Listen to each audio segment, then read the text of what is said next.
Mesdames, Messieurs, bonjour. Je suis très ravie de vous retrouver en cette matinée du 22 juin 2019 pour 1h30 de Bonjour d'Algérie en direct de Canal Algérie.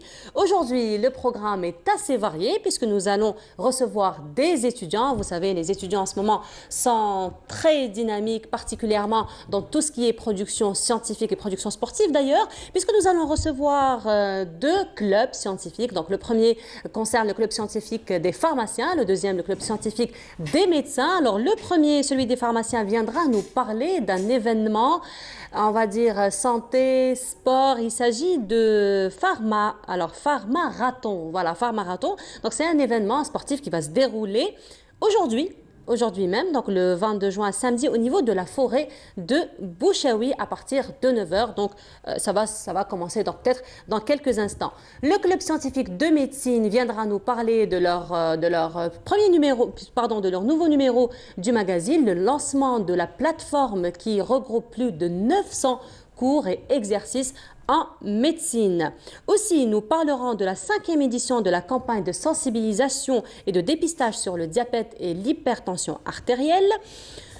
Et également, en ce moment, il y aura une première initiative. Il s'agit du premier salon Coating Expo. Alors, c'est le premier salon du bâtiment. Donc là, ce sera le premier salon qui va proposer, en fin de compte, les revêtements, la peinture pour ceux qui veulent faire la décoration intérieure et puis pour les nouvelles constructions aussi. Aujourd'hui, vous le savez, c'est la journée nationale de l'handisport. Ça fait quand même une quarantaine d'années que nous célébrons, que nous fêtons cette journée et qui a été donc instaurée par Omar Aïdoud. Sa sœur Hakima Aïdoud, en compagnie de Mustafa Boufellah, viendront nous parler de la célébration de cette journée. Aussi, M. Abdelhakim Meziani, comme chaque samedi, sera parmi nous pour nous présenter une nouvelle auteure avec un nouveau livre. Il s'agit donc de Leila Swidi qui viendra nous parler de l'Agora du livre. Voilà donc pour le programme d'aujourd'hui. Mais avant cela, les nouvelles du ciel en compagnie de notre ami Farial Chir. Avec Mobilis, suivez l'air du temps. Mobilis, partout avec vous. Et voilà, les nouvelles du ciel. Farial Chir, bonjour. Bonjour Abonour. Ça va? Ça va, vous allez bien? Ça va, ça va. Ça a commencé avec une belle grisaille ce matin, beaucoup d'humidité. Voilà, Enfin, exactement. une belle grisaille, j'exagère un peu. Oui, tout à fait. Beaucoup de brouillard, on va dire. Voilà, nous sommes le deuxième jour de l'été. J'ai oublié de le souligner hier. C'était la journée la plus longue de l'année. C'était le solstice de l'été. Aujourd'hui, donc, c'est le deuxième jour de l'été et la chaleur va continuer. En effet, le temps sera chaud sur la partie sud, surtout vers le Sahara central, le sud des oasis. L'intérieur aussi, côté ciel, on annonce des nuages assez denses en fin de journée à l'intérieur. Beaucoup de brouillard au lever du jour. Rassurez-vous, le soleil reprendra le dessus au fil des heures. Il s'imposera largement à signaler des orages en fin de journée et ces nuages vont gagner du terrain. Ils vont se déplacer en soirée vers les régions côtières du centre et de l'est.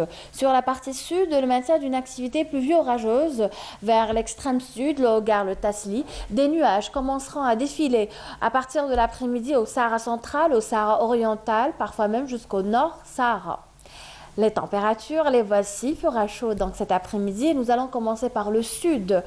On relèvera 47 au maximum à Hassim Saoud, 46 le Sahara central, 44 Adrar, 45 pour Bojbaji Mukhtar, Engzem, Biskra, Adra, plutôt Gardaya, 41 à Bishar, Temenrasset, Janet, 35 pour Tindouf. À l'intérieur, il fera chaud aussi avec 39 à Gelma, 38 à Betna, 39 aussi à Djilfa, 38 à Al-Bayet, 35 Relizan Chlef, le minimum 27 pour Annaba, Alger, Oran, plutôt 28 pour Oran, et enfin 30 à Tlemcen. On passe à présent au Moyen-Orient. Aujourd'hui, le soleil sera très présent. La carte parle d'elle-même, rien à signaler.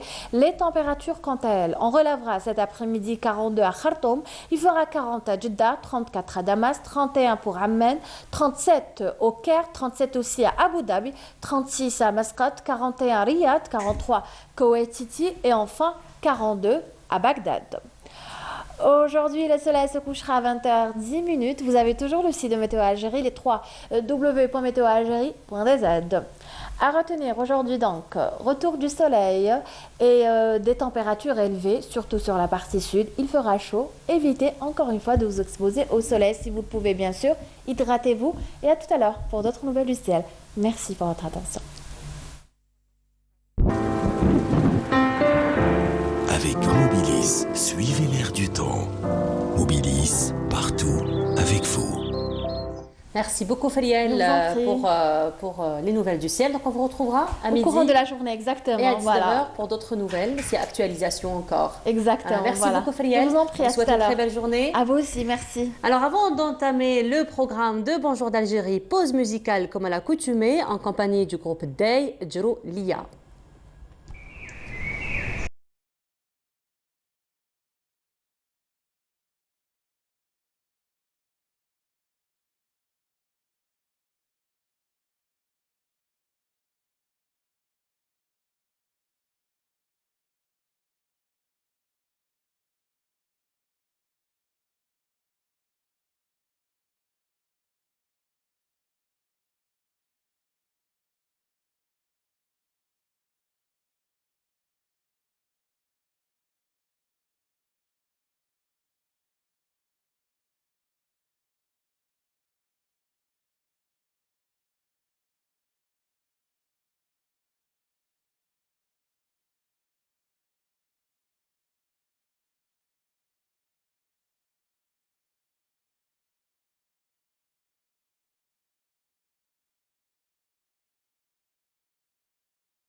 Groupe Day avec sa chanson Djeroulia. Alors, joindre l'utile à l'agréable au niveau des universités, c'est un petit peu l'objectif des différents clubs scientifiques qui poussent un peu partout au niveau des universités. Donc, plusieurs activités scientifiques complémentaires à tout ce qui se fait comme activité pédagogique. Et aujourd'hui, nous avons deux clubs scientifiques, l'un qui nous vient du département de la pharmacie, l'autre de la médecine. Donc, ils sont représentés par Soumaya Belhimer. Bonjour. Bonjour. Alors, Soumaya, vous êtes étudiante en médecine, vous représentez le club scientifique de médecine. Oui, enfin, disons beaucoup plus que c'est un groupe d'étudiants qui a initié une initiative, enfin, qui s'est lancé dans une initiative pour combler les problèmes que rencontrent les étudiants dans leur quotidien, pour la révision continue et pour apaiser et aider le cursus médical que nous savons tous à quel point il est lent et dur. D'accord. Parmi nous également Rima Hama, qui elle par contre est étudiante aussi, et elle représente donc l'association scientifique des étudiants en pharmacie de l'Université d'Alger. Donc vous êtes toutes les deux étudiantes. Voilà. Alors Rima, là il y a peut-être un quart d'heure de cela, il y a un événement qui est en train de se dérouler en ce moment même à Bouchaoui. Il s'agit du Pharmarathon. Alors Pharmarathon. Pharma pour pharmacie et marathon. Marathon pour le marathon, oui. voilà. Alors, parlez-nous de cet événement. Quels sont les objectifs de cet événement? Alors, bon, tout d'abord, j'aimerais présenter l'association pour ceux qui ne connaissent pas. ACEPA, c'est l'association scientifique des étudiants en pharmacie. Elle fut créée en 2009 par un groupe d'étudiants qui avait pour but de valoriser la pharmacie et promouvoir la santé publique. Alors en ce moment, on prépare une campagne HTA Diabète, une campagne de sensibilisation et de dépistage sur ces deux pathologies. Alors on va revenir justement à cette campagne, mais avant cela, on va peut-être parler de l'événement qui est en train de se dérouler en ce moment même. Voilà. Alors justement, le Pharmarathon, c'est la clôture de cette campagne. C'est une course symbolique. Il y a une course pour les enfants, une course pour les adultes. Elle est organisée en ce moment même à Bouchaoui. Il y aura différents ateliers de nutrition, de phytothérapie pour le pied diabétique. Ils sont dédiés aux personnes hypertendues et aux personnes diabétiques. Le but étant de sensibiliser la population sur l'importance de l'activité physique pour avoir une bonne santé, une bonne hygiène de vie et prévenir ces maladies. Alors, qui c'est qui participe aujourd'hui à cet événement? Est-ce que ce sont des étudiants ou c'est ouvert à tout le monde? Alors, pour l'organisation, ce sont principalement les étudiants en pharmacie, c'est-à-dire les membres de l'association, mais tout le monde est invité. Comme je l'ai dit tout à l'heure, il y a une course pour les enfants, une autre pour les adultes, et chacun y va à son rythme. D'accord. Alors, Soumaya, ce soir aussi, cet après-midi aussi, vous avez un événement. Oui. Donc, vous allez lancer votre plateforme. Oui. Alors, c'est une plateforme très particulière. L'après-midi, nous aurons l'honneur de lancer enfin le fruit d'un travail laborieux qui dure depuis 2 ans maintenant, parce que ça a commencé en 2017, le groupe qui s'est réuni pour le travail du livre Rachis et Spinal, que nous avons déjà eu l'occasion de présenter ici même sur ce plateau l'année passée. Après, le groupe s'est élargi, enfin les objectifs se sont élargis. On s'est mis à rassembler les résumés qui en majorité sont faits par notre groupe. Donc la plateforme comportera plus de 900 résumés dans les différents modules pour le cycle clinique et préclinique de médecine. Disons que c'est une banque de données destinée aux étudiants, accès gratuit. Les étudiants pourront trouver les différents supports regroupés dans un seul endroit, d'une façon classée pratiquement dans un design moderne. En plus de ça, elle regroupera l'ensemble des autres travaux que nous faisons, y compris notre magazine, les articles scientifiques dans la rubrique blog, notre livre accompagné d'autres ouvrages faits par d'autres étudiants et bien sûr nos vidéos que nous avons pris l'initiative de filmer les séances de révision que nous organisons. Parce qu'en fait, notre groupe... tutoriels, en fait. Voilà, c'est des tutoriels. Nous avons des tuteurs, c'est des étudiants aînés, disons des étudiants en 4e année qui vont faire la révision pour d'autres qui sont en première et en 2e année, ainsi de suite, pour perpétuer, disons, cette entraide et cet esprit de partage entre les étudiants, pour faciliter l'apprentissage, la révision et donner des astuces pour bien se débrouiller à l'examen et bien sûr réussir du mieux qu'on peut. Alors, vous avez dit que la plateforme est d'un accès gratuit, oui. Mais pour l'accès, justement, est-ce qu'il faut avoir un compte au niveau de la plateforme ou c'est vraiment ouvert à tout le monde? D'ici ce soir, tout le monde pourra accéder à l'URL www.tpedia.co pour corporation. Et vous pouvez entrer et suivre les rubriques, accueil, cours et tout. Pour les cours, ça sera classé par année, ensuite par module, ensuite par titre de cours et vous trouverez tous les PDF disponibles dans le cours en question. D'accord, et ce sont donc les étudiants qui ont pris l'initiative de faire les résumés. Oui, au début, on avait fait un petit site il y a 2 ans qui était fait par ma camarade Seham Kadouri que je salue. Elle l'a fait parce qu'elle est étudiante en médecine, elle s'y connaît un peu en informatique. C'était une petite initiative. Après, on s'est dit pourquoi pas agrandir l'idée. Et on a eu recours à l'équipe The Web Square. C'est des professionnels c'est leur spécialité, le développement. Ils sont en train de nous aider et c'est eux-mêmes qui ont développé cette plateforme parce que c'est un travail vraiment professionnel. Oui. Je leur remercie pour leur temps et les efforts qu'ils nous ont consacrés. Et puis il faut dire aussi la quantité d'informations que le site contient. Il faut vraiment un suivi de connaisseurs. Oui, ça a pris, disons, on l'a commandé, ils ont commencé le travail en fin de mois de janvier, on est quand même en juin, ça a pris du temps pour développer tout ça. 6 mois de travail pour regrouper tout ça. Alors Rima, vous nous disiez tout à l'heure que le phare marathon qui est en train de se dérouler maintenant même, à l'instant même, au niveau de Bouchaoui, est un petit peu la clôture d'une édition que vous avez faite de sensibilisation par rapport au dépistage sur le diabète et l'hypertension artérielle, et vous n'êtes pas à votre première édition. Tout à fait. Et cette année, c'est notre première édition pour la campagne HTA Diabète. On organise cette campagne, c'est-à-dire depuis 5 ans. Cette campagne, donc c'est la 5e édition cette année. C'est la 5e édition. Cette campagne s'étale toute une semaine. Déjà, ça avait commencé au mois de Ramadan. On organisait des dépistages au niveau des officines pour les personnes hypertendues et diabétiques. Après, cette semaine, on avait commencé le lundi par une conférence qu'on avait animée au niveau de l'école supérieure d'agronomie d'Al-Harrach avec nos enseignants, professeurs en pharmacologie, sémiologie et en nutrition, un nutritionniste. Et voilà, on a commencé le parcours proprement dit le mardi. On a fait 3 jours consécutifs de journées de sensibilisation, d'information avec un circuit de dépistage. Commençant par une prise de contact, prise de mesure de la taille, du tour de taille, du poids. Après, on calcule l'IMC. Puis après, on passe à la mesure de la prise de la tension artérielle et de la glycémie. Après tout ce parcours, on envoie tous les participants à l'équipe bilan qui vont faire un peu la lecture des résultats et donner les conseils adéquats à chaque patient. Alors, c'est peut-être une question que je voudrais vous poser à toutes les deux, parce que toutes les deux, vous êtes dans un mouvement associatif, scientifique au sein même de l'université. Est-ce que c'est un travail que vous faites en collaboration avec l'administration, par exemple des universités, ou avec l'encadrement des enseignants? Comment ça se passe pour vous? Oui, bien sûr. Alors, pour notre cas, à CEPA, tout se fait avec la collaboration de notre administration, vu que ce sont nos professeurs qui encadrent nos activités, ce sont eux qui nous animent les conférences, et aussi ce sont eux qui nous offrent les salles pour les briefings, pour les formations, pour tout ce qui est atelier, etc. Parce qu'il faut savoir qu'à CEPA, ce n'est pas seulement la santé publique, on a d'autres volets comme le développement professionnel, les activités éducationnelles et aussi les activités humanitaires.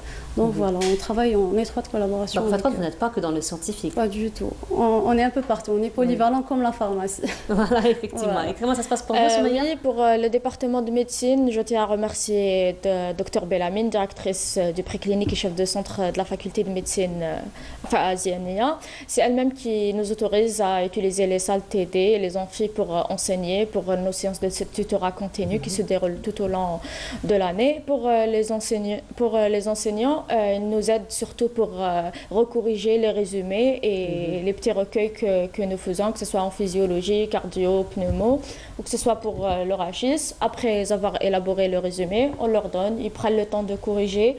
Nous, on prend en considération les remarques, après on met en page et on met à la disposition de l'étudiant. D'accord. Alors, mettre toutes vos activités à la disposition des étudiants, comment se fait justement la communication et tout ce qui est vulgarisation et tout ce qui est promotion, médiatisation un petit peu de vos activités entre le club scientifique et les étudiants?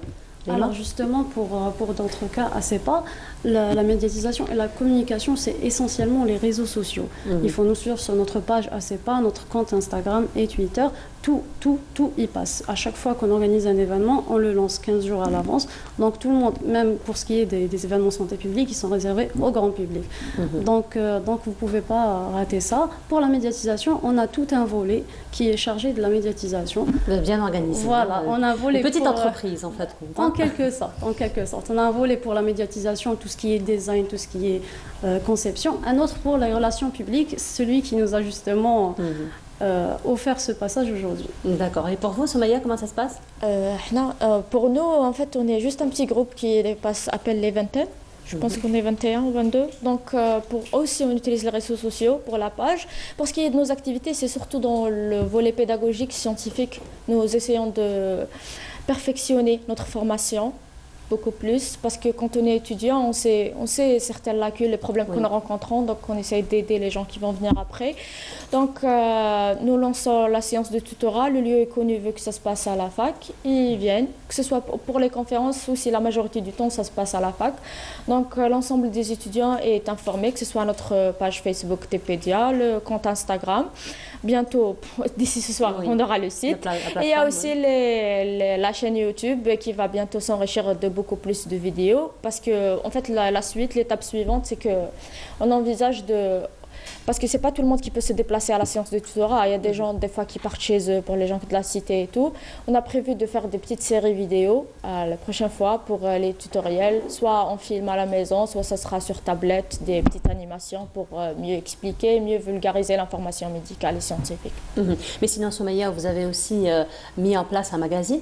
Oui. Aussi, donc vous avez des publications. Parlez-nous un petit peu de ces publications. Alors, ça s'appelle Type Media Magazine. On n'est pas sorti du mot type qui veut dire médecine en arabe. Pour pédia, c'est apprendre en grec. Donc, en gros, Pédia, c'est apprendre à la médecine. Alors, le magazine, normalement, il sort chaque 3 mois, mais avec les examens et tout, le deuxième numéro a pris un petit peu de retard. Il va sortir ce soir, d'ailleurs. Vous pourrez le consulter après la sortie de la plateforme. Donc, ce qui est nouveau, il y a d'autres magazines au niveau de la fac. Oui, mais la spécificité, c'est que notre magazine est le premier imprimé. C'est le seul magazine médical que vous pourrez trouver en version papier, grâce à notre partenaire à l'édition Lumi, qui imprime toutes nos revues, toutes nos publications scientifiques. Donc vous pourrez trouver la version papier au magasin Librairie Médicale qui se trouve à côté de l'hôpital Mustapha, l'entrée du bas. Donc il comprend plusieurs rubriques. Je vais vous expliquer un peu comment ça se passe. On choisit un thème. Comme pour le premier numéro, c'était le cancer du sein. Et la spécificité du magazine aussi, c'est que ça parle du même thème. Donc que ce soit dans les différentes rubriques. Pour la première, c'est technologie. Donc on essaie de trouver une nouvelle technologie qui est en relation avec le thème choisi, genre une nouvelle technologie qui aide à soigner le cancer du sein, et on en parle dans cette rubrique. Pour la découverte, on parle des dernières molécules ou traitements qui sont retrouvés dans ce thème-là. Pour la pointe clinique, nous parlons de la clinique et de la physiopathe. C'est la rubrique spécifique pour le domaine médical, parce qu'il faut être étudiant pour pouvoir comprendre les mécanismes, etc. Pour la partie agriculture, nous essayons de relier la médecine à l'art. C'est aussi dans le but de faire passer le message que la médecine, c'est pas vraiment isolé. Ça peut être lié, que ce soit à la technologie ou à l'art ou à d'autres domaines. Voilà, parfait. Merci beaucoup à toutes les deux. Merci. Alors, on voit que vous êtes très dynamique, très prolifique sur terrain. Peut-être on va finir sur des projets. Oui, Rima. Alors prochainement, le prochain événement pour le volet santé publique, ça portera sur l'hépatite. On organisera une conférence ouverte au grand public le 20 juillet. Après, il y aura une journée sportive au niveau de Sablette le 27, samedi 27. Le jour d'après, le 28, une journée de sensibilisation et de dépistage sur les hépatites. Voilà, c'est très beau à vous entendre, parce qu'on comprend par là que vous travaillez tout au long de l'année, que vous n'avez pas de vacances. Tout à fait. Que vous n'êtes pas en fait contraigné et encore, il y a aussi d'autres événements pour d'autres volets. Le on espère vous recevoir pour en parler. On espère aussi. Soumaya, d'autres projets à venir? Nous avons la conférence de ce soir pour le lancement déjà. La prochaine conférence, on fera une journée pour l'hypertension artérielle, mais ce sera un thème spécialisé, pas pour le grand public. Ce sera surtout pour mieux former les étudiants, les médecins de demain. Et pour l'été, nous aussi, nous ne prenons pas de vacances. Pour le tutorat, nous allons organiser tout au long de l'été des séances de révision pour les gens de rattrapage ou pour les gens qui passeront leur examen à septembre. Vu la grève, il y a eu un décalement. Donc, on va essayer d'aider tous les étudiants du cycle préclinique, pourquoi pas le clinique aussi, pour l'été. On va recruter des tuteurs et enchaîner pendant l'été, saison d'été. Soumaya Belhimer, Rima, Je peux dire un Hamma. dernier mot? Oui, bien sûr, allez-y. Alors j'invite tous ceux qui nous regardent à nous rejoindre à Bouchaoui. En ce moment même, on est en train d'organiser le Phare Marathon. Il y aura, comme je vous ai dit tout à l'heure, une course sportive, des ateliers et tout ce que vous aimez. Donc, marhaba bikoum. Merci beaucoup, Merci à Rima l'invitation. Hamma. Merci beaucoup, Soumaya Rien, Belhimer. je vous Merci dis pour à tout ce que vous soir, faites. enfin cet après-midi à 13h au niveau du Grand Amphi B, département de pharmacie. Voilà, le rendez-vous est pris. Merci à toutes les deux. Bon courage pour les deux clubs et longue vie, surtout pour les deux clubs. Merci beaucoup et bonne continuation. Voilà, alors là, on vous propose une petite virée dans l'une des 7 merveilles d'Algérie, à savoir Gherdaya. C'est Souad L'Khroukh, pardon, qui nous emmène à la découverte de Qsr Bounoura et on se retrouve juste après. Qsr Bounoura a été fondé à partir du XIe siècle sur le sommet d'une colline au pied de laquelle se croise Oued Mzab avec l'un de ses affluents, Oued Azouil. Bounoura ou At-Bounour est connu pour sa vieille mosquée située au centre du vieux Qsr et qui surplombe la vallée du Mzab. C'est l'élément le plus important dans la cité fortifiée.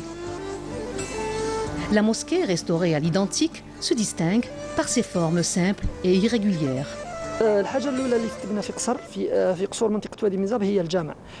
Bounoura est la deuxième cité fortifiée fondée dans la vallée du Mzab. Conçue comme une forteresse, la mosquée de Bounoura est le premier édifice bâti au niveau du Qsar. Elle représente le modèle authentique des mosquées de la région du Mzab. La cité est bâtie selon le style architectural oasien. Les habitations sont à taille humaine et les ruelles sont étroites. Les maisons sont judicieusement orientées pour bénéficier d'un maximum d'ensoleillement en hiver et de fraîcheur en été.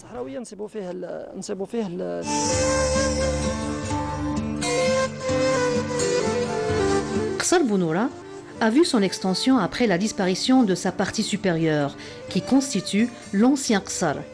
Les vestiges du vieux Qsar subsistent encore.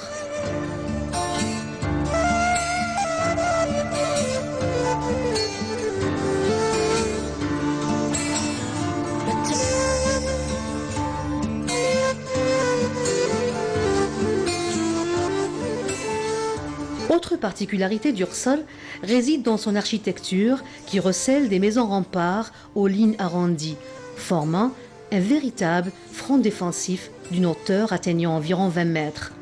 Ainsi, Bounoura a su se protéger au fil du temps.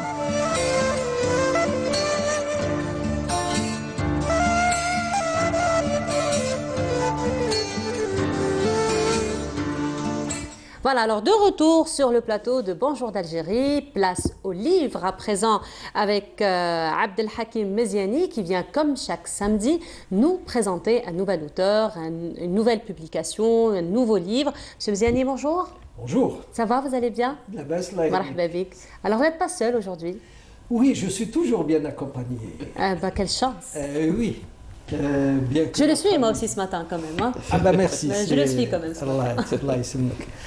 Donc oui, aujourd'hui donc il va être question bien sûr de l'Agora du livre et donc de la prochaine édition. Il va sans dire que celle de mardi dernier a eu un succès très intéressant à mesure où c'était en hommage à des martyrs de la Révolution nationale, au-delà de toute considération confessionnelle et politique, puisqu'il y avait des musulmans, des chrétiens, des juifs et des athées qui étaient à l'ordre du jour, pour une raison très simple, c'est le miracle qu'a provoqué la révolution nationale algérienne du 1er novembre 1954, puisque différentes communautés ont adhéré donc au projet du FLN du 1er novembre 1954. Et l'hommage donc a été rendu à Ahmed Zabana, à Fernand Yveton, Maurice Audin et à l'imam Cheikh Tahar Meziani, qui avait eu, et ça a été souligné au cours de la manifestation, l'honneur et le privilège donc de faire la shahada à un athée, ce qui est assez extraordinaire et c'est qui démontre en d'autres termes la tolérance de l'islam et des véritables musulmans qui ne sont pas de faux dévots. Donc qui, à travers cette shahada, d'ailleurs, Yveton avait refusé, un prêtre avait refusé un rabbin et avait exigé que ce soit mon père, Allah yarhamou shuhada, à lui faire la shahada. Et c'était sa manière à lui de démontrer à l'évidence qu'il adhérait pleinement donc, aux aspirations à la révolution et à l'indépendance de tout un peuple. C'est à ce niveau-là que notre ami Ait Mimoun Al-Sri, auteur du livre L'aube des héros, avait donc, des braves plutôt, avait, comment dirais-je, porté à la connaissance des participants certains anonymes, parmi lesquels Hossein Tiyah, qui est né à la rue des Frères Hassim comme moi et comme l'auteur du livre, quelqu'un qui est mort les armes à la main et dont on ne parle jamais. Et c'est pour cette raison que cette session de l'Agora du livre a été particulièrement intéressante. Pour la semaine prochaine, donc, j'ai le plaisir et le privilège, devrais-je dire, de recevoir Madame Leila Swidi, qui est d'abord la sœur d'un grand ami, d'un grand intellectuel, Jamel Swidi, Allah yarhamou salih, pour ne pas le désigner. Et ce qui m'intéresse particulièrement chez cet auteur, avec le E, tenez-vous bien, c'est sa façon de porter sa contribution à la libération plurielle de la femme algérienne, en particulier, mais aussi de la femme universelle, puisque les dissonances existent à travers le monde, y compris dans les pays développés, où la femme doit encore crapahuter pour accéder à certains droits. Et justement, alors, Madame Swidi est avec nous ce matin. Bonjour à vous. Bonjour. Bienvenue. Merci. Et donc, Leila Swidi a commis un recueil de nouvelles intitulé Amel et ses sœurs. Ce n'est pas sans me rappeler un film néo-réaliste italien, Adoua et ses sœurs. Et c'est un livre justement qui raconte les femmes à travers leur réalité objective. Alors comment est venue cette idée, Leila Swidi? Bonjour.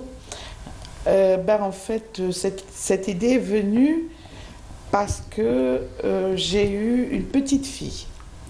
Donc en 2007, mon fils a eu une petite fille et mes enfants vivant en France, j'étais très gênée parce que je me suis rendu compte qu'ils allaient être totalement coupés de la société algérienne, même si mes deux fils ont épousé des Algériennes. Nous sommes là-bas et donc j'ai voulu d'abord leur transmettre à travers ça, m'est venue une histoire, comment leur transmettre ce que je sais. Ce que nous savons intuitivement, par exemple, quand on est en Algérie et qu'on ne sait plus là-bas, parce qu'on est pris dans des espèces de délires où on est franco-français complet, on oublie tout, ou alors dès que les Algériens sont entre eux, ils disent on est Algérien, tout est bien en Algérie. On n'est ni bien ni mal, on est des Algériens, un peuple qui a des côtés positifs et des côtés négatifs, et il faut discuter de tout. Je pense que c'est à ça aussi que sert la littérature. Elle sert à transmettre des connaissances et des mondes dans lesquels nous vivons. Alors j'ai écrit d'abord Amel, et Amel, pourquoi Amel? Parce que Amel, c'est la première lettre de l'alphabet, et puis Amel, c'est l'espoir en arabe. Et j'ai voulu à travers la première nouvelle, c'est une fille qui était... alors je raconte tout de suite que toutes ces nouvelles, le nœud gordien, je dirais, de la nouvelle est une histoire vraie. Donc, que j'ai rhabillée, que j'ai déshabillée, que j'ai rhabillée, que j'ai arrangée. Mais l'histoire de fond, c'est quelqu'un que j'ai connu. Et j'ai voulu à travers Amel, moi ça me fait toujours rire. Alors, je dis tout de suite, je suis originaire d'Elafroun. Donc bonjour aux gens d'Elafroun qui me voient. Et de mon temps, il n'y avait même pas un collège. On allait au lycée de Blida.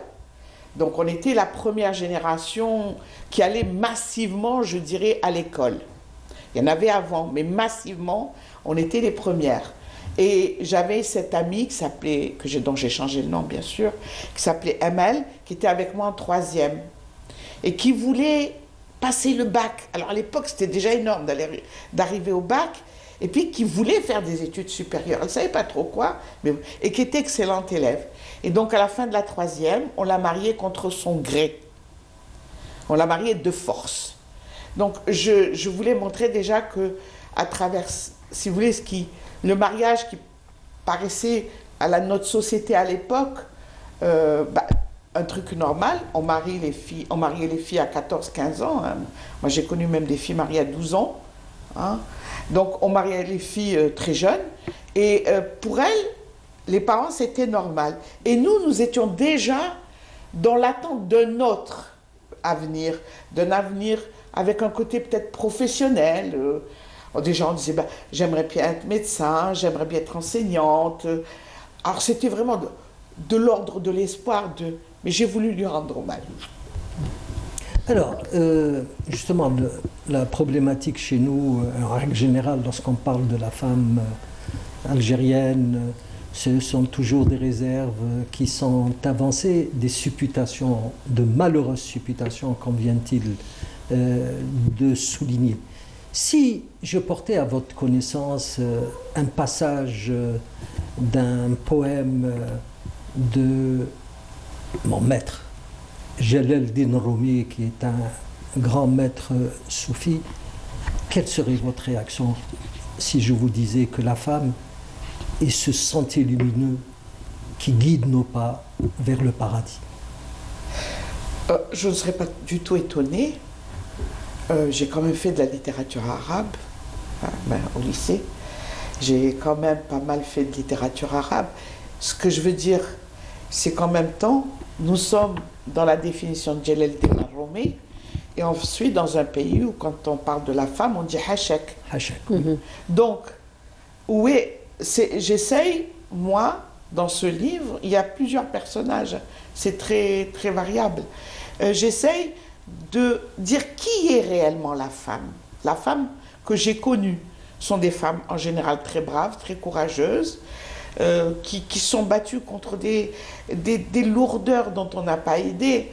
Je donne un exemple, quand on était à la fac, par exemple, passé 6 heures, il n'y avait plus de bus. Et on avait des TD qui finissaient passer 6 heures. Alors on était obligé de prendre le bus public ou le train public, parce que j'étais à Al-Harrach, et c'était pas facile. Hein.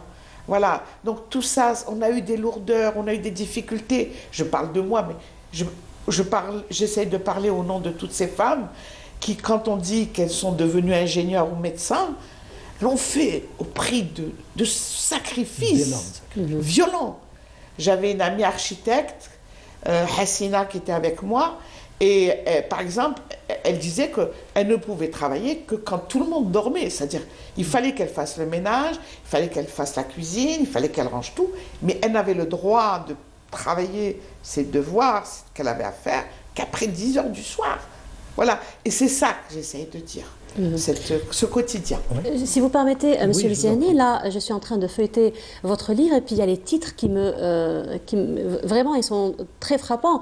Fouzia négocie son retour, Kenza prend le train, Meriem n'ira plus à la mare, Farida au cimetière. Donc en fait, compte, ce sont des titres qui révèlent un petit peu, je ne sais pas si vous êtes d'accord avec moi, M. Ziani, qui révèlent un petit peu toutes les souffrances desquelles vous êtes en train de parler.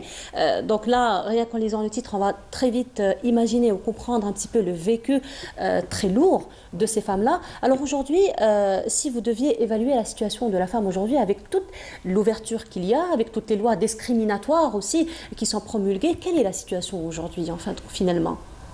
Je vais dire quelque chose qui va déplaire au public algérien, mais je m'en fiche. Hein. Moi, j'ai l'habitude de dire ce que je pense. Je prends la responsabilité parce que je vous pose la question. non, mais un pays... Non, mais c'est vrai qu'il faut vraiment sensibiliser par rapport à cette question, c'est normal. En d'autres termes, est-ce un coup de gueule Non, ou est-ce un cri de cœur? Non, non, c'est un cri de cœur. Moi, je dis que quand on est Donc dans on est un- déjà sur la bonne voilà. lancée. Quand on est dans un pays où une femme, passée une certaine heure, ne peut pas circuler sans être accompagnée, nous ne sommes pas dans un pays où les femmes sont libres. Voilà. Donc, à Mais là, partir- ça a changé. Moi, je trouve Non, des non, femmes à non, des heures non, impossibles, non, non, et non, toutes non, seules. Non, non, non, ne mélangeons Non, non, pas. mais moi, Ou elle moi, circule en voiture, vitre moi, fermée. je vis à Alger. Je Oui, oui, vis à mais Alger, donc je dis ce que je Mais moi, veux je ne dire. vis pas qu'à Alger. Je regarde quand même. Et je vois que quand un pays où on est obligé, par exemple, de fermer les vitres parce que, on ne sait jamais. Une copine me disait qu'elle avait reçu des cailloux à travers la vitre, par exemple. Ça semble aberrant qu'on passe et que quelqu'un vous jette des pierres. Oui, mais c'est pas fréquent, ça. Mais c'est pas fréquent, mais Et ça existe. ça donc, existe. Il y a Donc des... en fait, compte. Voilà. Moi, quand je suis passée la dernière fois dans la rue, je donne cet exemple, Saad Chouada, avec exactement le même chemisier, c'est pour ça que j'ai tenu à le mettre. Il faisait chaud, mon épaule est tombée, comme ça, on voyait la bretelle de mon soutien-gorge. Elle me dit, il y a une femme, une jeune femme, bel hijab, qui vient gentiment et qui me relève mon chemisier parce qu'on voyait mon épaule. J'avais envie de dire, mais de quoi tu te mêles? En quoi ça te regarde? En quoi mon vêtement? Parce qu'ici, en Algérie, et je pense que c'est aussi grave, on a l'impression qu'on est toujours une seule communauté, tous ensemble, soudés les uns aux autres, et qu'on est responsables les uns des autres. Mais non, je suis un individu, vous êtes un individu, il est un individu, il a sa vie, j'ai ma vie, de quoi je me mêle? Ne vous mêlez pas de ma vie. Et je crois que le premier problème, il est là.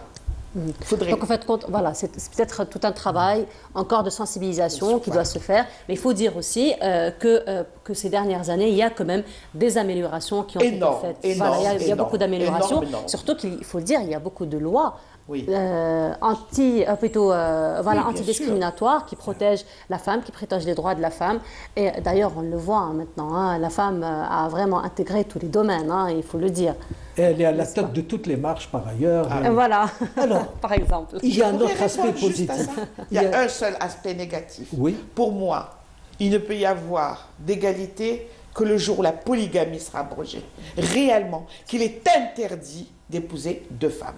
À partir de là, on pourra discuter, est-ce qu'elle a ceci, cela. Mais tant que la polygamie existe, nous ne pouvons pas être des citoyens à part entière. Mais je crois que le problème se pose plutôt au niveau superstructurel. Là, c'est une donnée du problème. Il faudrait qu'il y ait une refonte profonde des mentalités dans ce pays pour pouvoir accéder à des lendemains meilleurs pour tout le peuple. Alors, Madame Leila Souidi, il y a quand même des aspects positifs, ne serait-ce que celui qui vous a permis donc de sortir ce livre. Et c'est une femme très sympathique qui est derrière cette expérience. Et que je tiens à remercier. Donc moi j'ai publié mon livre d'abord en France, parce que c'était plus simple, je dis tout de suite. Et là, j'ai eu l'honneur et le privilège de rencontrer une éditrice algérienne qui s'appelle Samira Bendres, qui tient la maison d'édition El Ibris, qui publie beaucoup et bien, et beaucoup, et une femme vraiment merveilleuse que j'ai découverte et qui a repris mon livre dans son intégralité et qui l'a republié. Voilà, donc c'est Samira qui m'a aidé, donc qui m'a fait connaître, fait faire une campagne de promotion de ce livre. Et je tiens à dire que heureusement qu'il y a des éditeurs qui de plus en plus se lancent dans l'édition. Voilà. Alors, j'invite donc les téléspectatrices en force, parce qu'elles ne se distinguent pas au niveau de nos manifestations, à venir en force pour découvrir ou redécouvrir ce salon Leila Souidi, mais surtout son ouvrage qui aborde différentes problématiques liées à la réalité de la femme, et qu'il serait intéressant de débattre avec cet invité qui malheureusement nous quittera sitôt l'Agora du livre terminé. Merci donc beaucoup. mardi à 14h, librairie Mediabook, 26 rue Ahmed Zabana Hadji. Merci beaucoup donc pour votre présence, Monsieur Meziani, ce matin. Merci beaucoup à vous, Madame Swidi. On vous souhaite beaucoup de succès. Merci beaucoup. Voilà, donc rendez-vous pris pour mardi, 13h. Certainement. 14h. 14h. Voilà, 14h. Merci beaucoup. Bonne continuation. Merci beaucoup. C'est moi qui vous remercie. Merci beaucoup. Alors, vous le savez, la saison estivale a déjà démarré le 15 juin dernier. Et là, nous avons notre amie Camilla Mellel qui nous emmène en visite pour découvrir la saison estivale au niveau de Djidjel et on se retrouve juste après. Merci beaucoup, merci. Le festival est déjà bien entamé ici à Djidjel. Cette ville côtière attire chaque saison estivale bon nombre de familles venues des 4 coins du pays. C'est devenu même une habitude durant cette période de l'année. Il est vrai que cette région possède de nombreux atouts. Le premier est son littoral et ses plages magnifiques. Je viens d'Alger et c'est la deuxième fois que je viens dans cette plage, que je trouve encore plus belle cette année. Je viens de Kharrata, j'ai choisi cette plage car fréquentée essentiellement par les familles, donc ça tombe à point nommé avec les vacances des enfants qu'on a ramenés ici pour se baigner et aussi pour faire des balades dans le coin. Toutes les mesures nécessaires sont prises en prévision de la saison estivale 2019. Un dispositif de sécurité visant à prévenir les risques de noyade et assurer la sécurité des estivants a également été mis en place. On a déployé une centaine d'agents, dont une brigade de plongée formée pour le sauvetage en mer, sans oublier d'importants moyens matériels à l'instar de barques et de Zodiac. Nous avons mobilisé plus de 1200 policiers sur l'ensemble des plages de la wilaya qui nous concernent, c'est-à-dire 8 plages en tout. Ce dispositif assurera également la sécurité des estivants dans les espaces et les aires fréquentés par les familles. Durant cet été, 6 plages ont été autorisées à la baignade, ce qui permettra de réduire la pression sur les autres plages. Nous avons ainsi mobilisé une importante enveloppe financière pour acquérir tous les moyens nécessaires au confort des estivants. Plus de 50 000 estivants ont fréquenté les plages de Djidjel depuis le début de la saison estivale à ce jour, un chiffre qui est appelé à augmenter d'ici fin de l'été. 33 plages sont ainsi mises à la disposition des estivants, plages entièrement réaménagées, retapées et remises à neuf pour garantir un bon déroulement de la saison estivale 2019. Voilà, alors de retour sur le plateau, parmi nous un ami, un habitué de Canal Algérie, de Bonjour d'Algérie, Jamal Hachache, bonjour. Bonjour. Ça va, vous allez bien? Très bien. Très bien, ça fait un moment quand même. Un petit moment, un petit grand moment. Ça allez. fait un moment, c'est vrai. Alors, Jamel, je me permets de vous appeler par Bah oui, prénom, heureusement, donc, sinon voilà. Sinon, Alors, en ce moment, vous êtes le président de l'association professionnelle peinture, revêtement et colle. Exact, Voilà. la PREC. Très bien. Alors, parlez-nous un petit peu de cette association, de quoi il s'agit réellement. Alors, bon, déjà, je dis c'est vrai que c'est bonjour très à tous les insolite. téléspectateurs, hein. C'est vrai que c'est très insolite de trouver des associations, des gens qui se réunissent pour ce genre de Alors, thème. Parce que c'est pas c'est très insolite, fréquent, en fait. non, c'est vrai que beaucoup de secteurs d'activité se sont réunis et puis pour un peu défendre leur profession, ce qui est tout à fait normal. Oui. Mais c'est vrai qu'il y a un moment, la conjoncture, en fait, le marché exige quand même que la profession s'organise. Et on voit par exemple l'association pour les liquides, tout ce qui est boisson, donc ils se sont organisés à un moment. Et donc, ils ont défendu leur beefsteak par rapport à l'export, par rapport à l'organisation, etc. C'est très important d'avoir les interlocuteurs avec les autorités, parce que vous savez bien qu'un opérateur privé, donc il est lié à un marché, donc il y a le consommateur d'un côté, il y a de l'autre la réglementation, donc il y a l'État qui essaie donc de réguler le marché. Et puis à un moment, quand il y a beaucoup d'opérateurs, à un moment, en fait, le consommateur ne se retrouve plus. Parce qu'en fait, il y a une réglementation qu'il faut appliquer, mais il faut un interlocuteur au milieu. Donc l'interlocuteur, ça ne peut être que l'association, donc le regroupement des professionnels. Parce que chacun de son côté ne peut pas le faire. Donc c'est un peu la raison qui a fait que nous, dans le secteur de la peinture, il y a eu pratiquement 2 opérateurs ou 3 jusqu'à pratiquement 2000. Et à partir de là, donc, il y a eu beaucoup de petits opérateurs. Maintenant, il y en a de plus en plus. Et donc, on est arrivé à un moment où il faut organiser la profession. On va revenir un peu dessus. C'est vrai qu'aujourd'hui, il y a quand même un salon, donc il faut quand même le noter, qui se passe au niveau du CIC, donc au niveau de Club des Pins. Aujourd'hui, c'est la clôture, le 22. C'est la clôture aujourd'hui. C'est pour ça qu'on en parle tout de suite, comme ça ceux qui sont intéressés, ils peuvent y aller tout de suite visiter. C'est vrai que c'est la première édition. C'est la première édition, donc louable, parce que c'est un salon spécialisé dans le coating. Alors donc, on va expliquer le mot coating, c'est quoi en anglais, qui veut dire revêtement. Donc en général, le métier de la peinture, c'est du revêtement. Et on appelle ça souvent dans tous les salons internationaux, c'est les coating shows. Donc là, c'est la première édition. La première est toujours difficile. La conjoncture aujourd'hui, elle est un peu difficile. Aujourd'hui, la FEIA aussi en parallèle.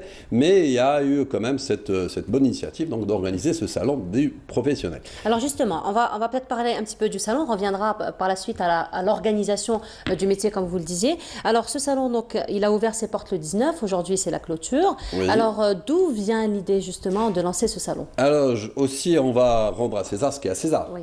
Alors, l'organisateur, il n'a pas pu venir, donc la dernière minute, il a eu un empêchement, M. Kamel Bouawina, qui est l'organisateur du salon.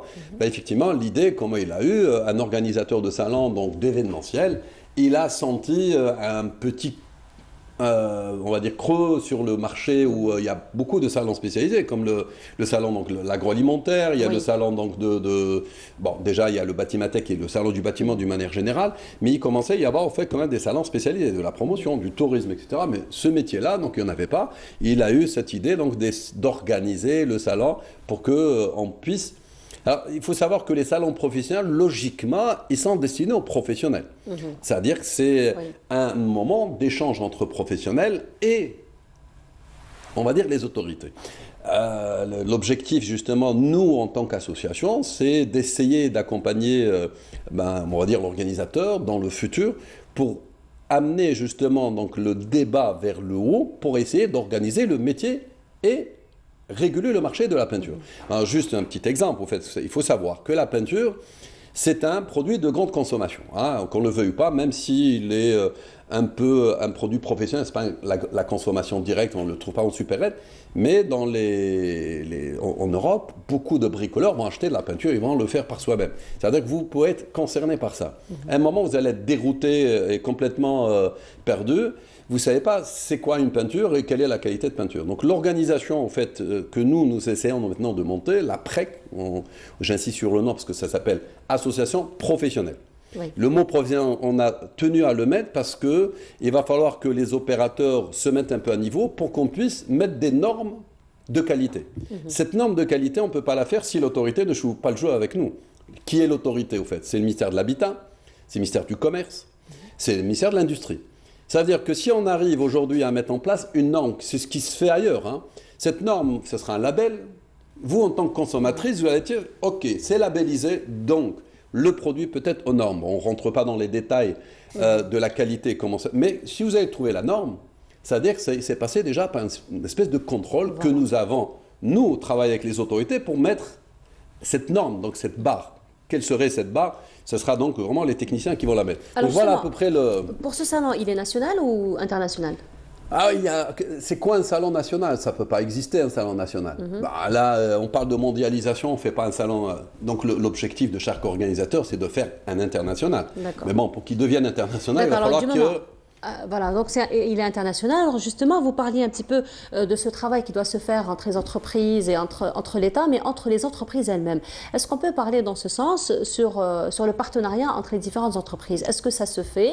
Et est-ce que justement, comment le salon pourrait permettre plutôt permettre ce genre d'initiatives et de partenariats? Justement, donc en fait, les salons commerciaux d'une manière générale, donc on va exposer pour essayer donc de défendre un peu, chacun défend un peu son beefsteak, ses produits pour essayer de trouver des clients. Les salons professionnels, là, il y a des échanges. Pourquoi je disais, c'est pour professionnels. Il n'y a pas que le fabricant de peinture. Parce que là, ce que nous, on attend souvent dans ce genre de salon, c'est de trouver des partenaires. C'est qui les partenaires? Ceux qui font, par exemple, de la matière première. La matière première, donc c'est pour revenir un peu à notre secteur, la problématique qu'on a aujourd'hui, c'est que tous les opérateurs, 90% des matières premières sont importées. Alors si maintenant on veut élever le niveau du secteur, il va falloir qu'on commence à faire de l'intégration de matières premières. C'est là où on deviendra en fait le pays un peu autonome. Parce qu'on produit la matière première ici et on va tout de suite donc la transformer et la vendre aux consommateurs. Et donc, ces salons-là, il y a ces opérateurs qui sont dans la matière première. Puis, il faut savoir que quand on est dans la peinture, il y a d'autres acteurs. Je vous donne un exemple qui est très simple. Le packaging aujourd'hui, on appelle le vendeur silencieux, l'emballage est très très important. Donc ceux qui font l'emballage, ils font partie justement du process. Donc eux, ils viennent pour proposer des solutions.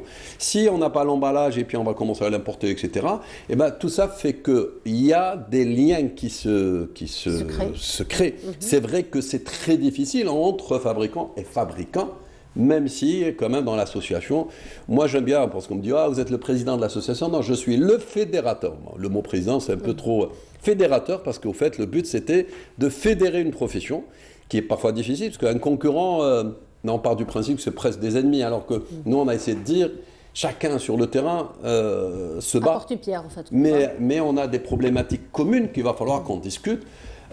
Parce que la finalité, c'est quoi? C'est protéger ce consommateur lambda qui est en face, lui qui est complètement perdu. Il y a un certain nombre de choses qu'on peut faire ensemble. Et ça, on a plus ou moins réussi, parce que ce ne sera jamais à 100%. Il y a toujours des anomalies entre l'un et l'autre. Mais on a quand même fédéré la profession, ils sont venus, ils sont tous contents. Donc là, on est au début de la création, en fait, du lancement de cette association. Et donc, on invite tous les opérateurs. Alors, je tiens juste à préciser aussi, donc le mot professionnel, pour nous, c'est important. Parce qu'il y a beaucoup de non-professionnels qui trichent sur l'information, sur de la publicité mensongère, sur des importations fausses et c'est de fausses fabrications aussi. Il y a vraiment beaucoup de magouilles. Dans l'association, elle est censée un peu quelque part être alors fédérateur en même temps, garde-fou quelque part, pour essayer de montrer. C'est quand même être garde-fou, c'est quand même un travail énorme. Et puis justement, comment vous allez pouvoir être garde-fou, comme le dites, sur terrain? Alors, oui, ça c'est très délicat. C'est pour ça que je disais, le partenariat avec l'État est très important. Parce que les premières démarches qu'on a faites, c'était directement contacter les différents ministères. J'avoue qu'au fait, même l'association, elle a été créée suite à une pression du ministère de l'Industrie.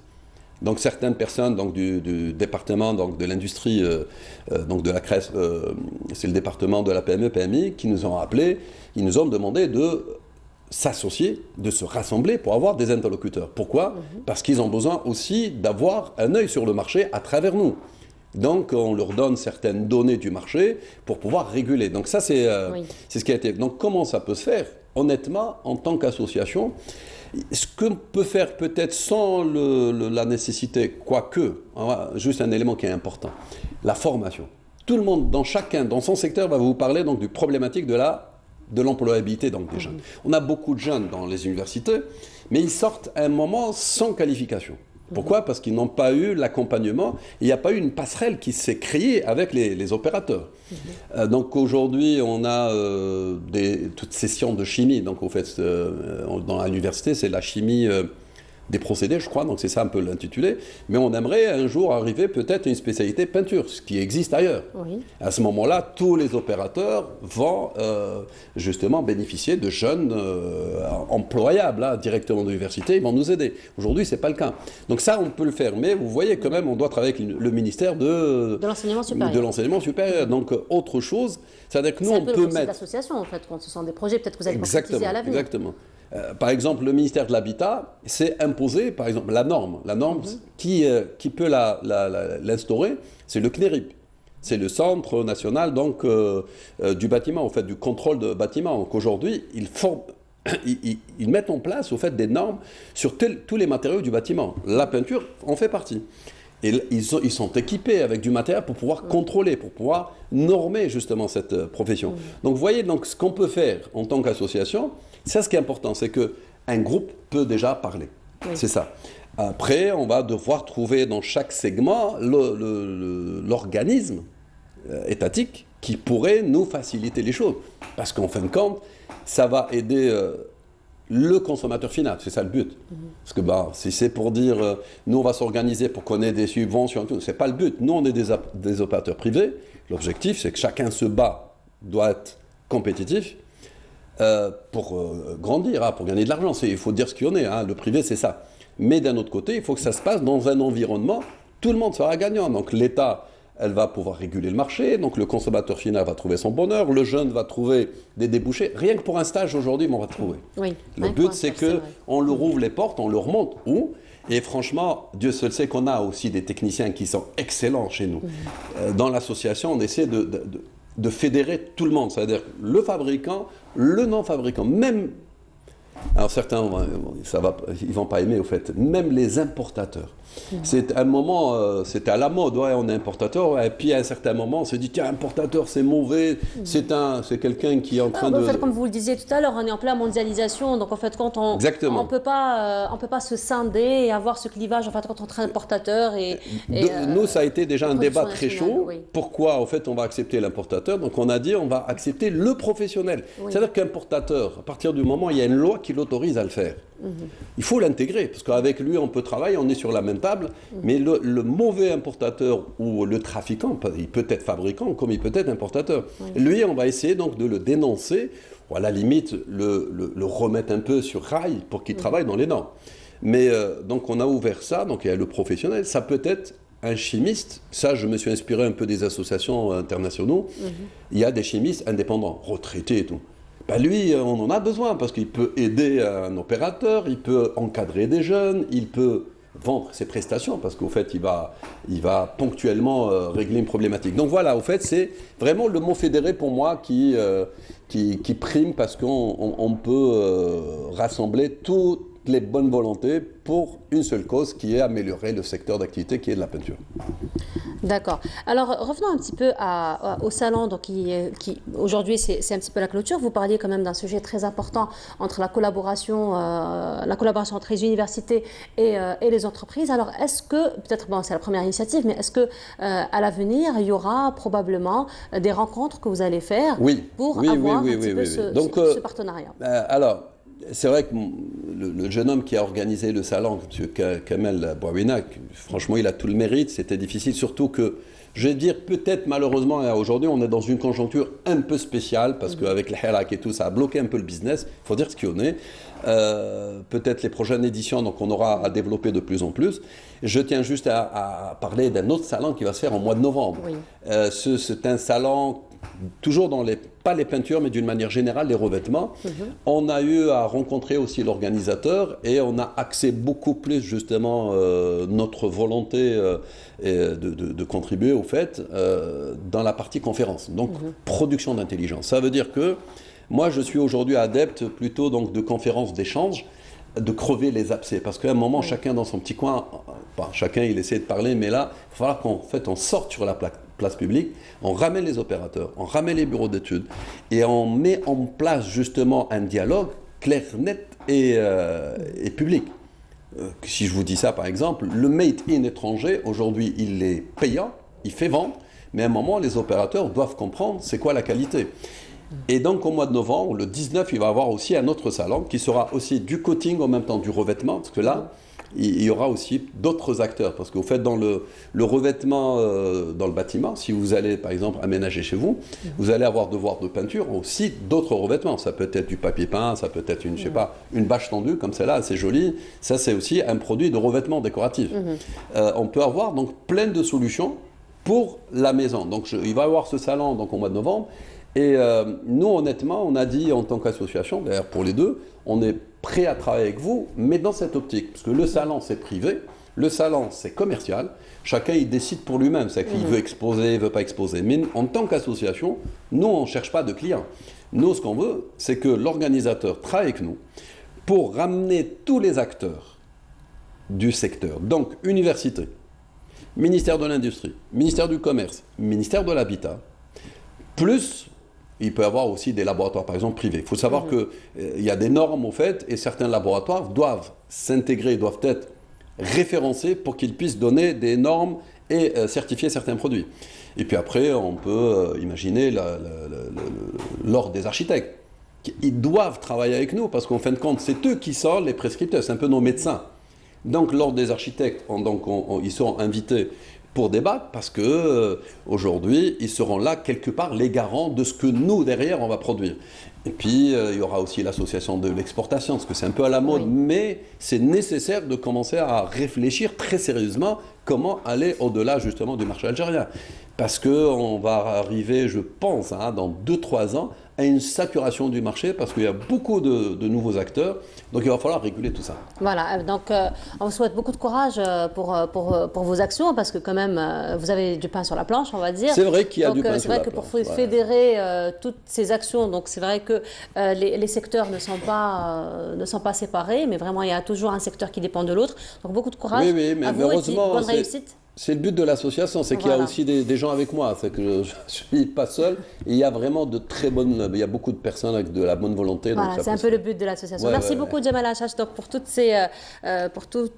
ces détails-là. Donc, je rappelle, vous êtes le président de l'association professionnelle peinture, revêtement, école. Voilà, donc merci beaucoup d'avoir été parmi nous ce matin. On vous retrouvera très bientôt, peut-être pour les prochains projets, Inch'Allah. Inch'Allah, mais juste rappeler qu'aujourd'hui le salon est toujours ouvert, donc ceux qui sont dans le domaine de la peinture, allez-y au CIC. Voilà, après rendez-vous pris. Merci beaucoup. Alors là, je vous propose d'aller découvrir le village le plus propre qui a été donc promu, le village le plus propre en 2018. Il s'agit du village Mariam Ouzemour et c'est Fria El Hamdi qui nous emmène en visite.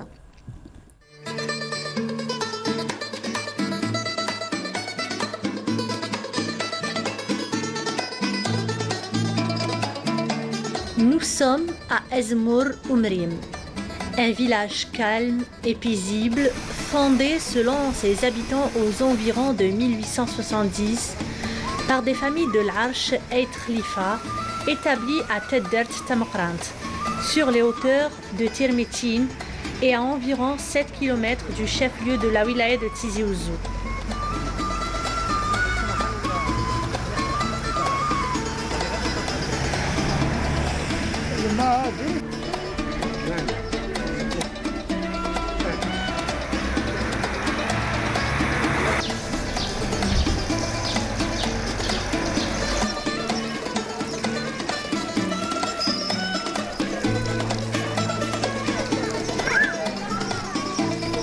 Le visiteur qui met les pieds pour la première fois reste émerveillé par l'organisation et la propreté qui règnent dans ce village. Tout a commencé le 12 janvier 2018 après une action de volontariat spontanément lancée par un groupe de jeunes.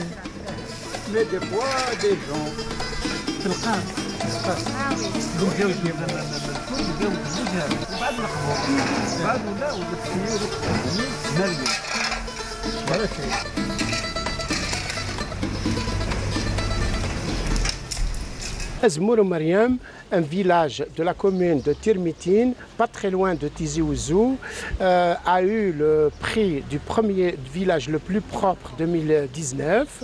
Ce nom provient du fait qu'il signifie olivier en berbère, olivier greffé. 2500 habitants, il remonte au siècle dernier. Des gens de la montagne sont venus s'installer au Piémont, Enea. Ce village, bien évidemment, est devenu le village le plus propre grâce à sa jeunesse et à toute sa population qui a collaboré d'une manière intense et d'une manière citoyenne pour obtenir ce prix. On essaye en tout cas d'œuvrer à faire en sorte que l'environnement de notre village soit le plus agréable possible pour tout le monde. Et nous, les femmes, nous sommes partie prenante de cette action et d'ailleurs nous remercions les jeunes qui ont créé cette association de nous avoir permis, nous aussi les femmes, d'essayer d'embellir un peu notre environnement pour nos enfants, pour les jeunes, etc. Et à chaque fois qu'il y a un événement qui se passe, eh bien, nous sommes partie prenante avec eux et nous essayons par tous les moyens de faire en sorte que notre village soit le plus écologique possible. Nous, on a commencé le volontariat le 12 janvier, qui a coïncidé avec Yenayar. Et depuis, on a perpétué ça. Chaque vendredi, on fait des volontariats. Et on rassemble des gens jusqu'à 600, 700 villageois. Donc, chaque vendredi, on fait du volontariat, on nettoie tous les artères du village. Voilà, pour entretenir notre village.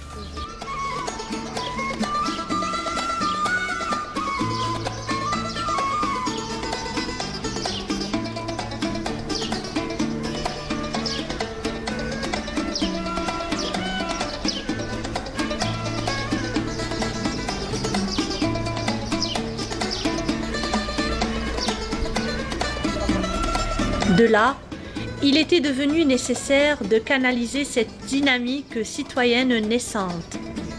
Durant notre visite, nous avons rencontré Farhat Ammar, le créateur de ces belles œuvres et l'artisan vanneur de ce village. Ce dernier parle de son métier.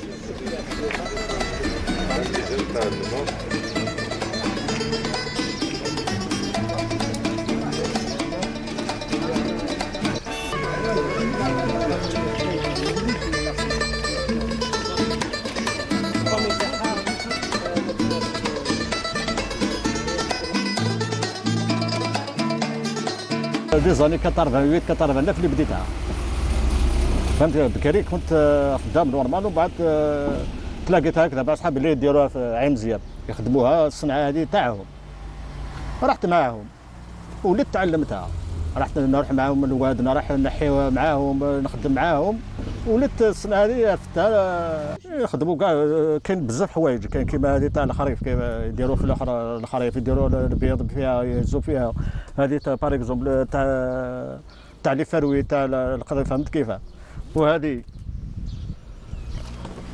كيف كيف ولا هذه تاع العراس يديروها في الحلوه يديروها فهمت كيفاه كاين بزاف حوايج.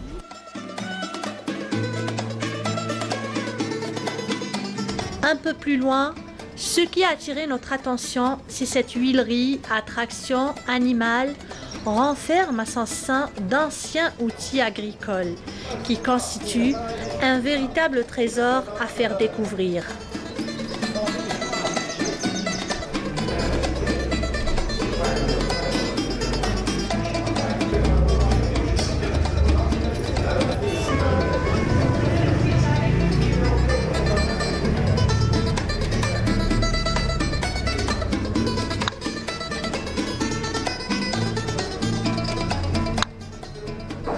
C'est une huilerie traditionnelle construite aux environs de l'année 1915. Une huilerie traditionnelle qui fonctionnait à traction animale. Elle a fonctionné quelques années, puis on l'a fermée pour d'autres raisons. À chaque fois, les gens, des occasions, les gens viennent ici pour visiter cette huilerie. Ils visitent en même temps tout le village et tous les sites du village.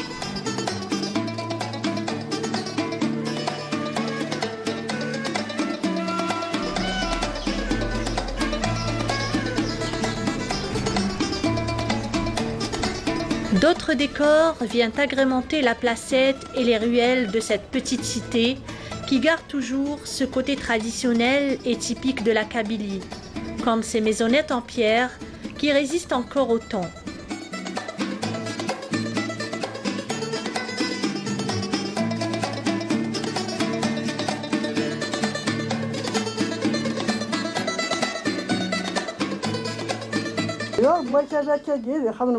C'est une maison traditionnelle, comme il y en a dans toute la région, construite en boue, en terre battue.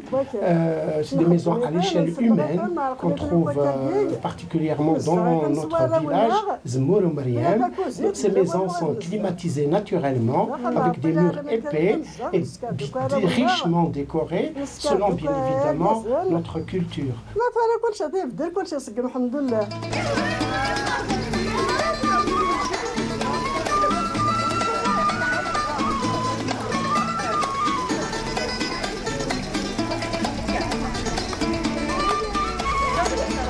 Tant de villages de la wilaya de Tizi Ouzou qui sont touchés par des phénomènes étrangers à la région doivent aujourd'hui s'inspirer de ces villages qui méritent d'être l'exemple type d'un village kabyle idéal et réel.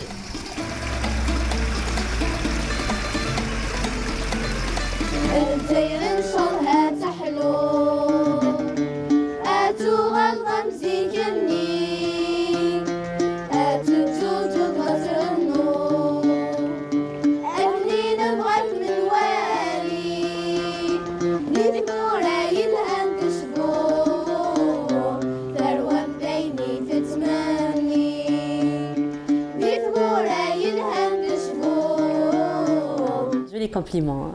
Merci beaucoup, Miss. Vous cherchez? Merci beaucoup, Mus. Merci de beau matin. On en a besoin parfois, effectivement. Alors, de retour sur le plateau de Bonjour d'Algérie. Vous l'avez compris, Mustafa Boufellah fait son retour. Mus, bonjour. Je fais mon comeback. Tu nous as manqué, Mus. Oui, je sais, c'est volontaire. D'ailleurs, vous aussi, vous m'avez manqué. Ah ben voilà, mais, donc... vous savez, c'est indépendant de ma volonté. Effectivement, mais de toute façon, le plus important, c'est que vous êtes parmi nous, vous faites votre retour, et vous n'êtes pas seul aujourd'hui, puisque vous allez parler d'un événement et d'une discipline très importante. Il s'agit de l'handisport. Aujourd'hui, c'est la journée nationale. Non, et vous êtes accompagné... Aujourd'hui, je vous reprends. Aujourd'hui, on fait un festival à l'occasion pour commémorer une personne qui s'appelle Omar Haïdoud. C'est lui qui a la locomotive qui a lancé l'handisport en Algérie. D'accord, d'accord. Donc ça sera en son hommage. Moi je pensais que c'était la journée nationale. D'accord, donc on reprend. C'est en hommage à Omar Haïdoud. Et aujourd'hui, justement, il y a une autre personne qui va nous parler de lui. C'est l'une des personnes très proches. Il s'agit de sa sœur, Madame Hafida Haïdoud. Bonjour. Bonjour. Alors vous êtes professeur en musicothérapie pour les non-voyants et les sourds aussi. Mais vous avez aussi quand même un petit parcours autant que coach en handisport d'ailleurs. Oui. Voilà. Alors avant de parler de tout cela, Mustafa, je voudrais bien d'abord qu'on parle de cette discipline, l'handisport. De quoi il s'agit exactement? Bon, handisport, c'est la seule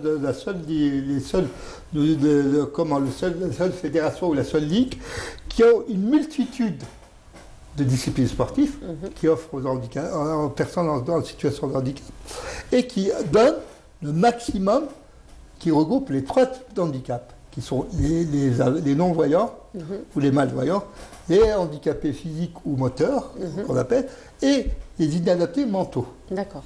Les sourds sont écartés de chez nous, ils ne font plus partie d'handisport. Ils faisaient partie au début, mais maintenant ils ne font plus partie d'handisport. Donc on a regroupé ça, les 3 disciplines. Nous pratiquons 25 disciplines. Sur Alger, il y a 1500 licenciés. Ah, quand même. Donc, ce qui est très important, nous avons une personne, nous allons arriver à 2000 licenciés avant la fin de l'année, parce que c'est pas dû à ce qu'on va chercher l'handicapé, non, c'est lui qui vient vers nous.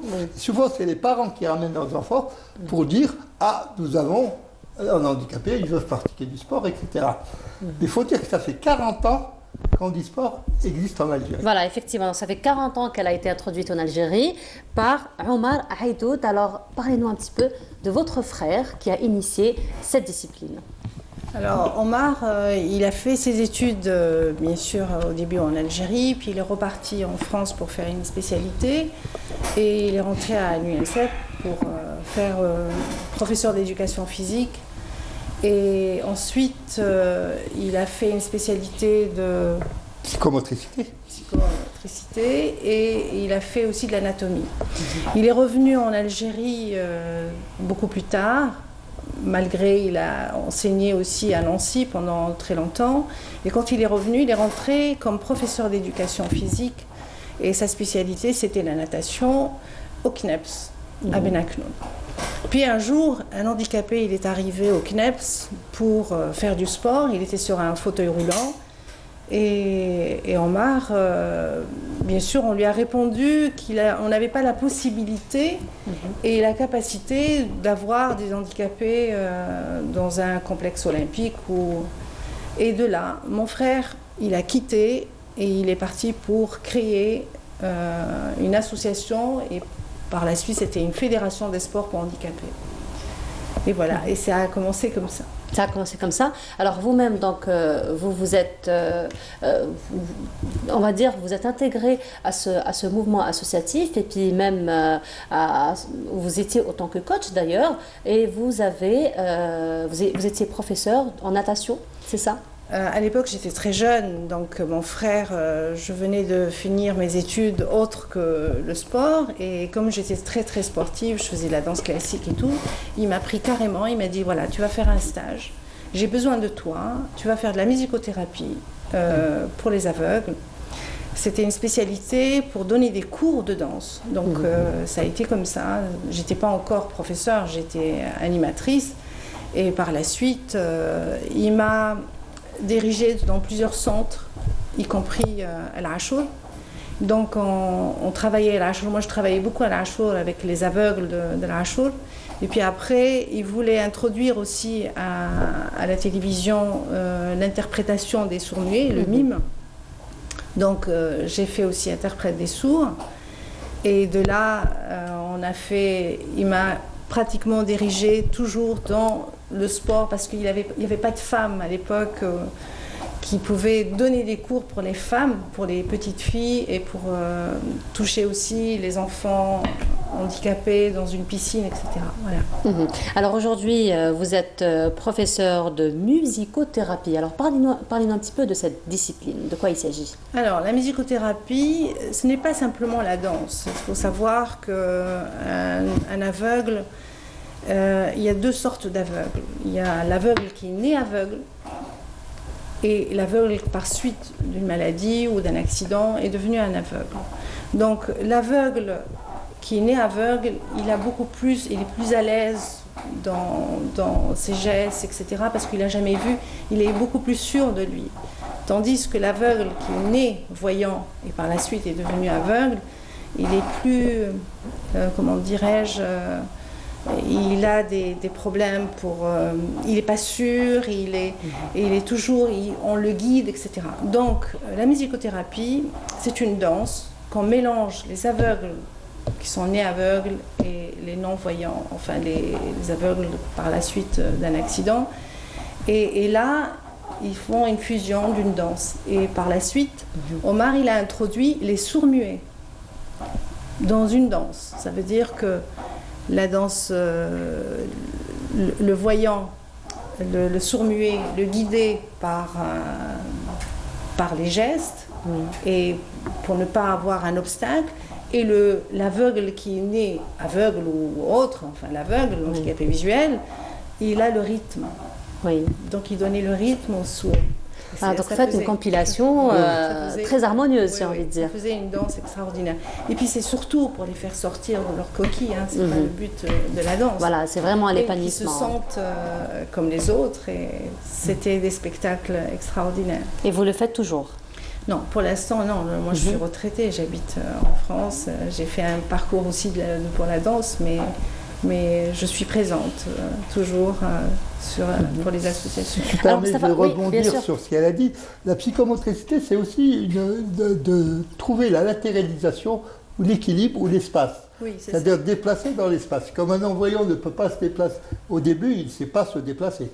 Oui. Donc la musicothérapie lui permet de se déplacer, de se déplacer dans un espace comme ce studio, par exemple, repérer les obstacles, parce que ça, ce sont des obstacles entre nous, les tables, les chaises, etc., et essayer d'éviter un peu ces obstacles, mémoriser un peu le circuit et travailler tout droit. Savoir marcher en évaluant et en se déplaçant dans l'espace. Pour les handicapés moteurs, c'est la même chose, parce que ça s'adresse pour les inaptes, mais aussi pour les valides. La psychomotricité est peut être pratiquée pour des personnes qui n'ont aucun handicap. Alors justement, hier et aujourd'hui, vous l'avez dit au début, vous avez organisé un festival qui rend hommage à Omar Aidou, donc celui qui a introduit l'handisport en Algérie et l'a développé donc, grâce à toute une équipe. Et donc parlez-nous un petit peu de ce festival, du programme qui s'est déroulé hier et qui va se dérouler aujourd'hui. Le programme hier, c'était la natation. On a mis des enfants déficients mentaux ou inadaptés mentaux dans... Moi, j'aime pas trop ces mots-là, je préfère dire trisomiques ou... Voilà, ils ont nagé les 4 nages, donc la brasse, le crawl, le dos, le papillon, etc. On leur a remis des trophées. Aujourd'hui, il va y avoir... Ce sont des enfants, ce ne sont pas des performants entre nous. Ce sont des enfants qui apprennent à pratiquer le sport. Donc nous essayons par tout moyen de ne pas prendre des performants, des médaillés, parce que ça ne nous intéresse pas. Là, nous avons décidé d'appeler des jeunes talents pour découvrir un peu ces talents cachés de sportifs qui seront demain nos champions. Donc aujourd'hui, il va y avoir un match de goalball pour un handicapé visuel, garçons et filles. Bon. Et il y aura un match de basket, déficients mentaux. J'utilise encore ce mot, mais c'est ce que les gens comprennent de toute façon. Et donc, de basket. Donc on clôture ça par des remises de prix, des remises de cadeaux, des remises de... Et on espère avoir les deux ministres, ministre de la Solidarité et ministre de la Jeunesse et des Sports. Alors Mostafa, justement, dans ce sens, comment est organisé l'handisport en Algérie? Est-ce qu'il y a des clubs spécialisés? C'est vrai, il faut dire quand même que ces dernières années, l'handisport est très développé en Algérie. Nous avons eu beaucoup de champions lors des Jeux Olympiques, par exemple, qui ont été médaillés plusieurs fois. Mais comment se fait l'organisation justement des clubs? Alors, l'organisation de handisport, c'est comme toutes les autres fédérations. Nous avons des compétitions, nous avons des équipes qui tournent actuellement à travers le monde. L'équipe de basket des hommes qui doit se qualifier pour les Jeux paralympiques de Tokyo et à Casa aujourd'hui, et rentre demain de Casa parce qu'elle a participé à la Coupe d'Afrique de basketball sur fauteuil. Nous avons les judokas qui ont marqué des points aussi, donc ça rentre dans les circuits bien sûr.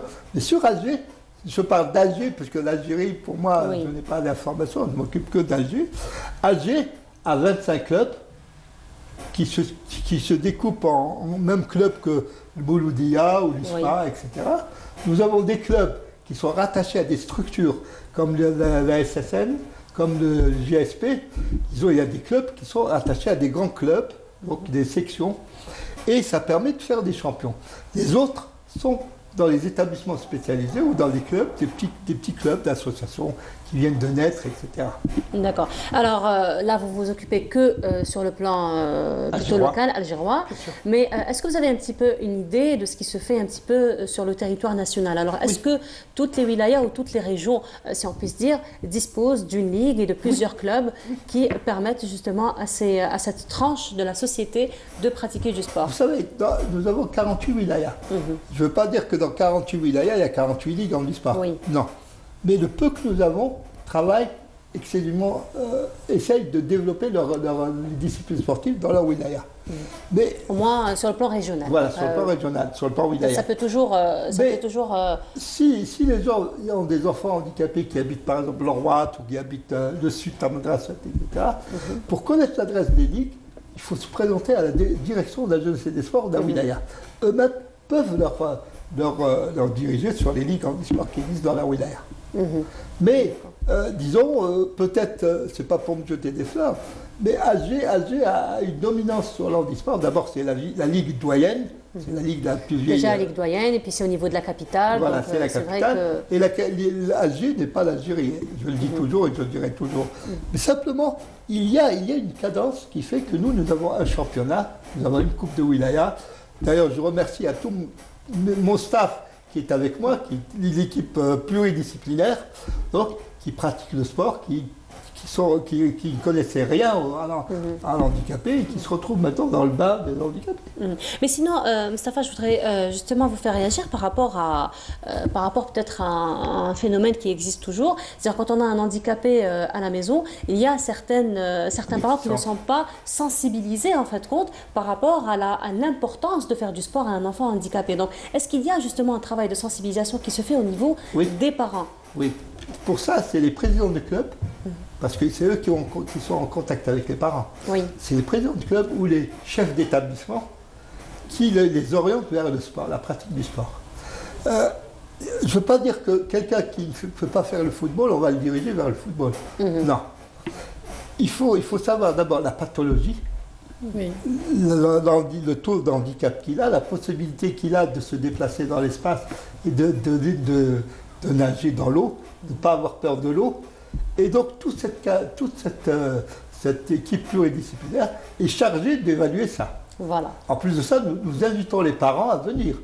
Par exemple, je vous parle de la natation, nous avons bloqué 2 piscines sur Alger depuis le début de saison jusqu'à la fin de saison, avec des maîtres nageurs qui travaillent quotidiennement dans cette piscine. Et les enfants, avec leurs parents, vont nager dans la piscine. Voilà. Surtout les déficients mentaux, surtout les enfants autistes.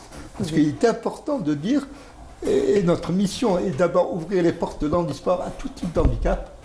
Bien sûr, nous n'excluons aucun type d'handicap. Et l'autiste a besoin de l'eau et a besoin d'animal. Voilà. Donc, notamment l'aveugle, il a peur de 2 choses, le feu et l'eau. Voilà. Donc, pour lui, c'est un obstacle énorme. Donc, il fallait apprendre aux handicapés visuels la natation, c'était très important. Et ils étaient très heureux pour ça. Merci beaucoup donc à vous deux d'avoir été parmi nous ce matin. Nous arrivons au terme de notre émission. Mustafa, merci beaucoup. De rien. Eh ben, un bon retour parmi nous déjà.